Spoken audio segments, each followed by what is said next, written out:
حضرت مرثد بن ابی مرثد، ان کے والد کا نام بھی انہی کی کنیت پہ ابو مرثد، یہ دونوں صاحب بھی آپ کو پتہ، یہ لمبا چوڑا واقعہ ہے۔ یہ مرثد کون ہیں؟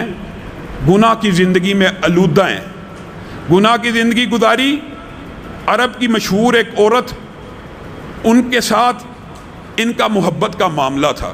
رسول اللہ صلی اللہ علیہ وسلم کے ہاتھ پہ بیعت کی تو پہلے کیا کرتا تھا؟ اے اللہ کے رسول، لوگوں کا گھر پھلانگتا تھا، یہ کام کرتا تھا، کیا ہمارے لیے بھی یہ کام کرے گا؟ وہ حیران رہ گئے، رسول اللہ صلی اللہ علیہ وسلم کے اوپر ایمان لے کے آیا ہوں، کیا رسول اللہ مجھے دوبارہ نقب زنی کا کہیں گے؟ پھر بات کو واضح کیا، ہاں تو مسلمان قیدیوں کو چھڑوا کے مکہ سے لے کے آئے گا؟ آؤں گا۔ اے اللہ کے رسول، ساری زندگی لوگوں کے گھر نقب زنی کی ہے، اب اسلام کی خدمت کروں گا۔ مرثد مکہ میں جاتے ہیں، اسی عورت کے گھر کے پاس سے گزرتے ہیں، عورت مرثد کی چال ڈھال کو پہچانتی ہے، مرثد عورت کی خوشبو کو پہچانتے ہیں، عورت برائی کی دعوت دیتی ہے۔ یہ مرثد جو چند دن پہلے مسلمان ہوئے ہیں، آج عورت برائی کی دعوت دے رہی ہے، وہی عورت ہے، وہی مرثد ہیں، لیکن صرف ایمان کا فرق آ گیا ہے۔ عورت نے کہا آ جائیے، شاباشی کریں۔ مرثد نے کہا یہ ہاتھ رسول اللہ کے ہاتھ میں دے آیا ہوں، اب کسی غیر محرم کو چھو نہیں سکتا۔ عورت نے آواز لگائی، یہی وہ بندہ ہے جو تمہارے قیدی چھڑا کے لے کے جاتا ہے۔ 8 بندے ان کے پیچھے پڑے، بڑی مشکل سے جان بچا کے بھاگ کے نکلے، رسول اللہ صلی اللہ علیہ وسلم کی بارگاہ میں پیش ہو گئے اور کیا کہا اللہ کے رسول، میں ایمان لے کے آیا، میں نے توبہ کی، میں نے گناہوں کو چھوڑا، لیکن آج شیطان نے حملہ بہت برا کیا، میں نے آپ کے ہاتھ پہ بیعت کی بھی تھی، اس لیے گناہ کے اندر تو نہیں مبتلا ہوا، لیکن اللہ کے رسول سچی بات یہ ہے، مجھے اس عورت سے شدید محبت ہے، میری اس سے شادی کر دیجیے۔ رسول اللہ صلی اللہ علیہ وسلم تو خاموش رہے، آسمان سے وحی آنا شروع ہو گئی۔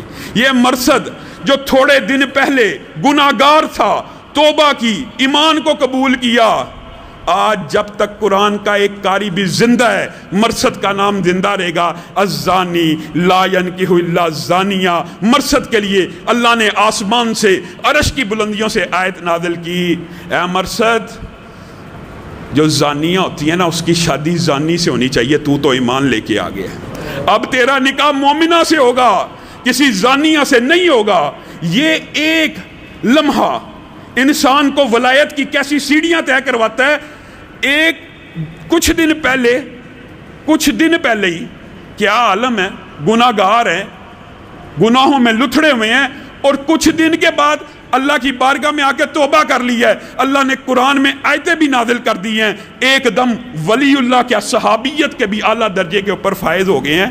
تو یہ میں نے اور آپ نے اس بات کو اس طرح سمجھنا ہے کہ ہم نے توبہ کر کے دوبارہ گناہ نہیں کرنا، اللہ کی بارگاہ میں آنا ہے۔ التائب من الذنب کمن لا ذنب لہ، یہ حقیقت ہے، یہ رحمتیں ہیں، لیکن اس رحمت کی امید کے اوپر بار بار گناہ نہیں کر لینا کہ اللہ نے گناہ معاف کر دینا تو گناہ کرتے جاؤ۔ التائب من الذنب کمن لا ذنب لہ، جو بندہ ایک مرتبہ توبہ کر لیتا ہے نا، وہ ایسے ہی ہو جاتا ہے جیسے آج ماں کے پیٹ سے پیدا ہوا، گویا اس کے نامہ اعمال میں کبھی گناہ لکھا ہی نہیں تھا گیا، وہ مٹ گیا، نیکیوں سے بدل گیا۔ اور کب تک؟ یہ اللہ تعالیٰ نے موقع کب تک دی ہے۔ ان اللہ لا یقبل توبۃ العبد ما لم یغرغر، اللہ تعالیٰ بندہ مومن کی توبہ اس وقت تک قبول کرتا ہے ما لم یغرغر، جب تک روح اپنی ایڑی کو حلق کے اس حصے پہ نہیں مارتی۔ جب وہ روح نکلنے لگتی ہے نا، کبھی پسری کا ذکر بھی ہے قرآن پاک میں، کبھی حلق کا ذکر بھی ہے، فلولا اذا بلغت الحلقوم کا ذکر بھی ہے، کلا اذا بلغت التراقی وقیل من راق کا ذکر بھی ہے۔ روح نکلتی ہے، قدموں کی طرف سے نکلنا شروع ہوتی ہے، یہاں پہ بھی ایڑ لگاتی ہے، حلق کے اوپر بھی ایڑ لگاتی ہے، یہ قرآن پاک میں اس کا مفصل ذکر موجود ہے۔ لیکن جو ایڑ آخری پاؤں حلق کے نخرے کے اوپر وہ لگاتی ہے، اس وقت انسان کے حلق سے ایک آواز نکلتی ہے جس کو حدیث میں یغرغر کہا گیا، غرارہ، غرغر کی آواز آتی ہے۔ اس وقت تک بندہ مومن کی اللہ تعالیٰ توبہ قبول کرتا ہے۔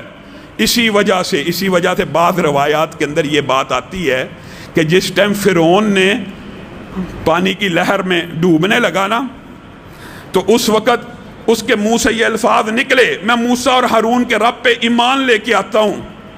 جبریل امین کو اللہ کی سنت تو پتہ تھی۔ جبریل امین بعض روایات کے اندر آتا ہے اس کے منہ میں مٹی ڈالنا شروع ہو گئے کہ کہیں منہ سے استغفر اللہ کے الفاظ نہ کہہ دے اور رب اس ظالم کو معاف نہ کر دے۔ اور روایات کے الفاظ میں یہ بات بھی موجود ہیں، اللہ نے یہ بھی کہا جبریل اگر فرعون بھی مرنے سے پہلے توبہ کر لیتا میں اس کی بھی سن لیتا۔ توبہ اللہ سب کی سن لیتا ہے، مغفرت اللہ